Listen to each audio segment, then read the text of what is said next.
Hi everyone, my name is Natasha, and in this video I will be talking to you about how to overcome your habit of nail biting.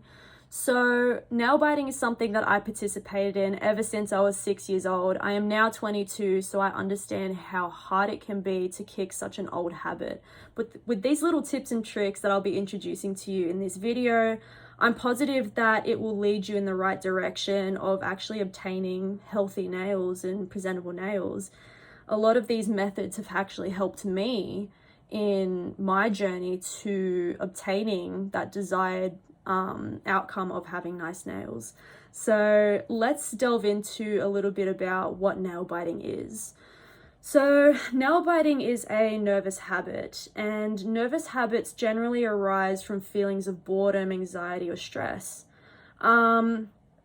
These kinds of emotions generally arise from life events like, school stresses, work stresses, and just general life events that can really put tension onto you. And nail biters generally bite their nails as a way to release that tension and to release that stress. However, there are more effective ways in which we can deal with these emotions and deal with these feelings without us actually biting our nails. So let's get into it. One procedure that I really recommend is what's called habit reversal procedure. And there are only 4 steps to this procedure. So the first step is what's called awareness training. And awareness training allows you to produce your own subjective definition as to what your nail biting habit is and what it means to you. It also allows for you to think about what types of triggers might engage you in that behavior. So typical triggers could be, excessively looking at your nails. It could be picking surrounding skin, picking at the cuticles. It could be, hand contact with your face, excessively touching your face. These are the typical triggers that can initiate you to bite your nails.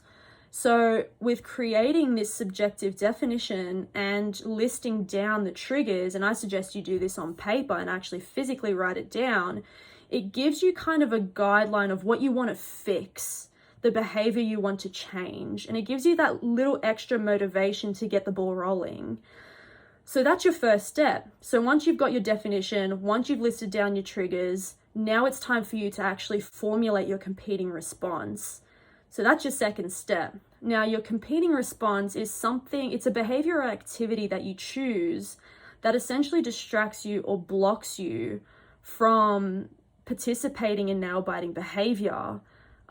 Typical competing responses generally want you to keep your hands busy.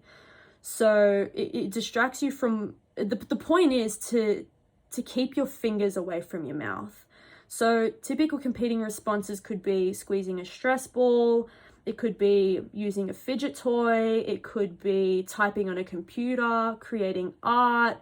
The world's your oyster. So it could be anything that keeps your hands busy and something that you can easily access in your day-to-day life. So something I should mention is you don't want to pick a competing response that will be more aversive than your nail biting behavior. You generally don't want to pick something that's going to lead to another problem behavior or to another habit. So that could include, smoking, drinking, illicit drugs, etc.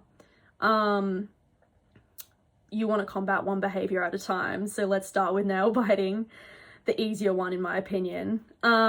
So once you've chosen your competing response, it's now time for you to head into the next step, which is called habit control motivation. There's 2 parts to this step. The first part is actually listing down what kind of problems you've encountered that have caused by your nail biting. I suggest you actually write this down as well, because then it puts a lot of things into perspective, and it gives you that extra motivation to kind of try and kick that habit out of your life so that you don't have to go through these problems again. So once you've listed down those problems that you've encountered from the cause of your nail biting, that's when you can actually go and approach someone close to you, like a close friend or a family member, who will be by your side throughout your journey. They serve as a dual purpose. So that social support element essentially allows for you to be motivated from their reinforcement. So they should praise you for every accomplishment that you achieve throughout your journey.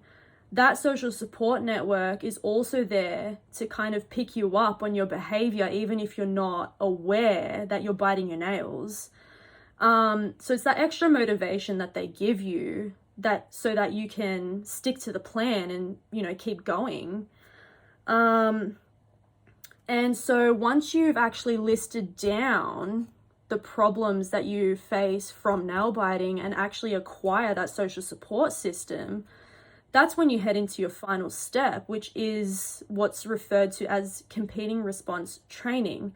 And essentially what that is you are putting your competing response into practice. So that competing response, like I said previously, is something that is accessible, is something that you can reach for very easily when you feel that sudden urge to bite your nails. When things get hard in life, that's when you can just reach for that competing response and use it to distract you or block you from biting your nails. Now, I typically recommend that you pair that competing response with something that's called a differential reinforcement of an alternative behavior. That seems long-winded. So in short, it's called the DRA. And what the DRA is it's essentially a behavior that mimics the behavior of nail biting, but doesn't have the same aversive effect.